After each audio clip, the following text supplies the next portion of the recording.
नमस्कार। तो चलिए आज से हम अपने चैनल पर एक और सीरीज स्टार्ट करते हैं जिसमें हम पढ़ेंगे हिंदी साहित्य को। हाल में ही ग्राम सचिव के एग्ज़ाम में आपने देखा होगा कि ग्रामर का एक क्वेश्चन था, बाकी क्वेश्चन सभी साहित्य से थे। अब देखिए, अगर आप साहित्य को थोड़ा डिटेल में पढ़ेंगे तो मुझे तो लगता नहीं कि आप कभी भी कवर कर पाओगे, क्योंकि लेंथी बहुत ज़्यादा है साहित्य और याद करने में भी बड़ा ही मुश्किल होता है। तो हम क्या करते हैं, साहित्य को कैसे कवर करेंगे? ट्रिक के साथ। अब किस कवि की कितनी रचना है, सारी ट्रिक के साथ कवर करेंगे तो याद रहेगा। आप इसको कॉपी पेन के साथ इसको नोट करें अपनी कॉपी में, और ट्रिक कोई ज़्यादा मुश्किल नहीं है। एक दो बार आप बोलेंगे तो आसानी से आप कवर कर लेंगे और आसानी से आप आंसर तक पहुंच सकते हैं, ठीक है। क्योंकि ऑब्जेक्टिव टाइप क्वेश्चन है, कोई लिखना तो है नहीं, तो ट्रिक से याद हो जाएगा। और साथ के साथ इसके अलावा आपको ग्रामर भी करनी है, ठीक है। और जो हमारा हरियाणा पुलिस का बैच चला हुआ है स्पेशल, जिसमें हमने +1 +2 की साइंस और मैथ और कंप्यूटर करना है स्पेशल, ठीक है। और आईपीसी सीआरपीसी एविडेंस एक्ट जो सब्जेक्ट रिलेवेंट है, जो 10 नंबर का आएगा, 10 क्वेश्चन आएंगे हरियाणा पुलिस के अंदर। अगर आप मेरा पेड बैच ज्वाइन करना चाहते हो तो वो भी ज्वाइन कर सकते हो। डिस्क्रिप्शन में मैंने अपना व्हाट्सअप नंबर दे रखा है, आप उस पर अपना मैसेज लिख के कि मुझे पेड बैच ज्वाइन करना है हरियाणा पुलिस के लिए, तो आप ज्वाइन कर सकते हो, ठीक है। और डेमो के लिए मैंने क्लास डाल ही रखी है, आप देख सकते हो डेमो के तौर पर, क्लियर। उसमें हम सारा एडवांस लेवल का पढ़ रहे हैं, बिल्कुल बेसिक से एडवांस। अगर आप ज्वाइन करना चाहते हो तो कर सकते हो, अदरवाइज़ आपकी मर्जी है। वैसे मैंने पूरा लगभग मैथ फ्री पढ़ा रखा है यूट्यूब पे, आप आराम से वहाँ से भी कवर कर सकते हो। पर पेड बैच में काफ़ी क्वेश्चन अलग हैं और बहुत कुछ है, ठीक है। चलिए, सबसे पहले हम देखते हैं कबीर दास जी की रचनाएं। अब देखिए, कबीर दास जी की रचनाएं हैं वो तो काफ़ी हैं, अब उनको कैसे याद किया जाए, ठीक है।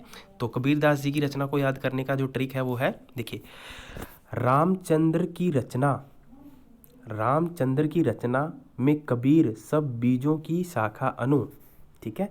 तो जो कबीर नाम आया बीच में, इससे तो आप क्या पहचानेंगे कि ये क्या है, कबीर की रचना है, कबीर दास की, ठीक है।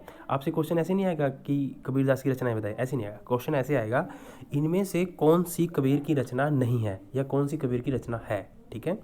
तो देखिए, रामचंद्र की रचना में, रामचंद्र की रचना में कबीर सब बीजों की शाखा अनु, तो 2-3 बार बोलेंगे ना, रामचंद्र जी की रचना में कबीर सब बीजों की शाखा अनु, तो आराम से पकड़ लोगे आंसर को, ठीक है। और आराम से याद भी हो जाएगा, ठीक है। ऐसा नहीं है कि टाइम टू टाइम, इसको डेली 1-2 बार पढ़ोगे ना तो बहुत ईजी हो जाएगा, बहुत ही ईजी। चलिए, अब देखिए कैसे है ट्रिक। रामचंद्र, ठीक है। तो रामचंद्र का राम पकड़िए, तो राम से क्या हो जाएगा, राम, राम मतलब रमैनी। तो रमैनी जो रचना है वो किसकी है, कबीर दास जी की, ठीक है। और इस चंद्र को आप चंद्र ना समझकर क्या समझे, ग्रंथ, ठीक है। चंद्र, जैसे ग के पैर में र है ना, वैसे चंद्र के पैर में क्या है, र है। द के पैर में क्या है, र, ठीक है। तो ग्रंथ से क्या बन जाएगा, ग्रंथावली। तो ग्रंथावली भी किसकी रचना है, कबीर दास की, ठीक है।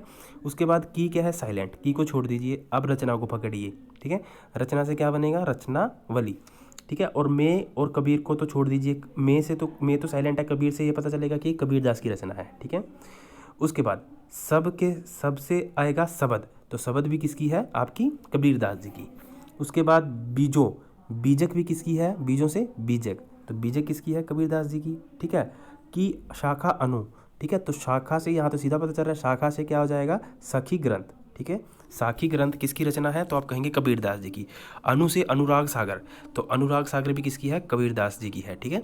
तो याद रखेंगे, ट्रिक क्या है, रामचंद्र की रचना में कबीर सब बीजों की शाखा अनु, रामचंद्र जी की रचना में कबीर सब बीजों की शाखा अनु, 2-3 बार बोलेंगे आराम से याद हो जाएगा, क्लियर। चलिए, अब यहाँ से, अब देखिए, कबीर दास की कोई भी रचना आएगी ना तो आप कभी भी गलत नहीं करोगे। आगे है सूरदास जी की रचनाएं, ठीक है। तो सूरदास जी के बारे में तो आपको पता ही होगा, ग्राम से ही फरीदाबाद, ठीक है। ये वल्लभाचार्य यानी के गुरु थे, ठीक है, दार्शनिक गुरु थे और अकबर के समकालीन थे। तो ये सारी बातें आपको पता होनी चाहिए, क्योंकि हरियाणा जी के में आप पढ़ते होंगे सारी चीज़ें। देखिए, अब ट्रिक क्या है, सूर लहर आई, सूर लहर आई गोवर्धन पर नागेश, सूर लहर आई गोवर्धन पर नागेश ने 50 पद भ्रमण किया। सूर लहर आई गोवर्धन पर नागेश ने 50 पद भ्रमण किया, सूर लहर आई गोवर्धन पर नागेश ने 50 पद भ्रमण किया, ठीक है। 2-3 बार बोलेंगे आराम से बैठ जाएगा। तो सू से क्या हो जाएगा, सूर सागर और सूर सरावली, सूर सूर कुछ भी मिलेगा ना तो आराम से सूरदास लगा देना बिना किसी हिचक के, ठीक है। लहर से साहित्य लहरी, ठीक है।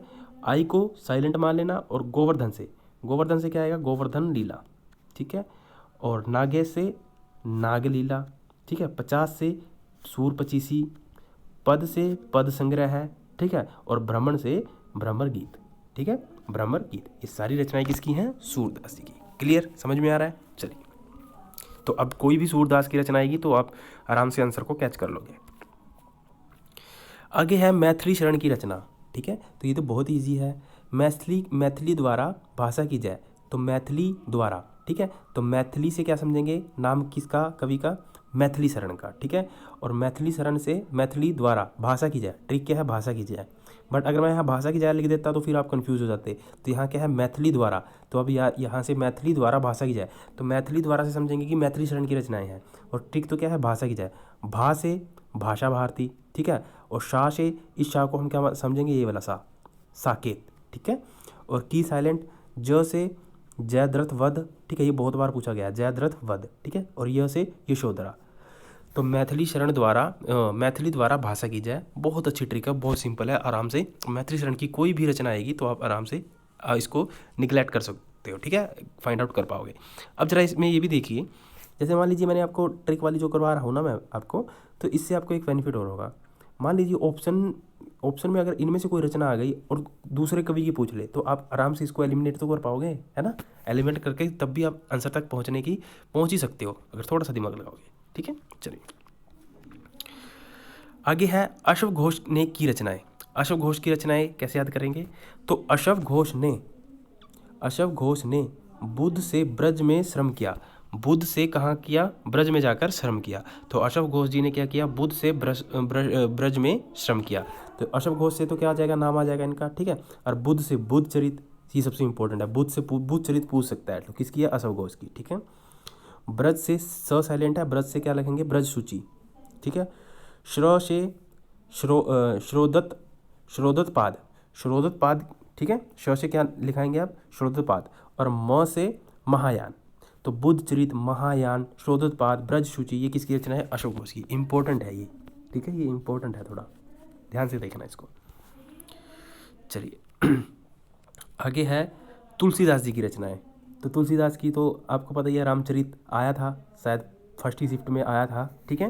रामचरित पूछा गया था ना ग्राम सचिव में।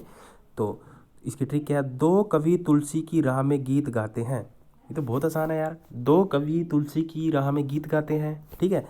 दो से दोहावली, कवि से कवितावली, और तुलसी से क्या हो जाएगा, तुलसीदास। क्लियर। और रा से रामचरितमानस, ह से हनुमान चालीसा, और गीत से गीतावली। तो बहुत सिंपल है दोस्तों, आराम से आप आंसर तक पहुंच जाओगे, ठीक है। तो आपको ये ट्रिक नोट करनी है कॉपी पे, और इसको जल्दी से 2-3 बार रिवाइज करें, और रात को ना सोने से पहले एक बार इसको पढ़ के जरूर सोएं, आराम से याद हो जाएगा, ठीक है। अगर आप मेरा पेड बैच ज्वाइन करना चाहते हैं तो आप मेरे को 8295447652 पर व्हाट्सएप कर सकते हो। वहाँ मेरी पेड क्लासेस चलती हैं, आपको ग्रुप में ऐड कर दिया जाएगा। हरियाणा पुलिस का स्पेशल बैच चला हुआ है जिसमें आपने मेरा कंटेंट देख ही लिया होगा कैसा है, ठीक है। तो चलिए, thank you, all the best.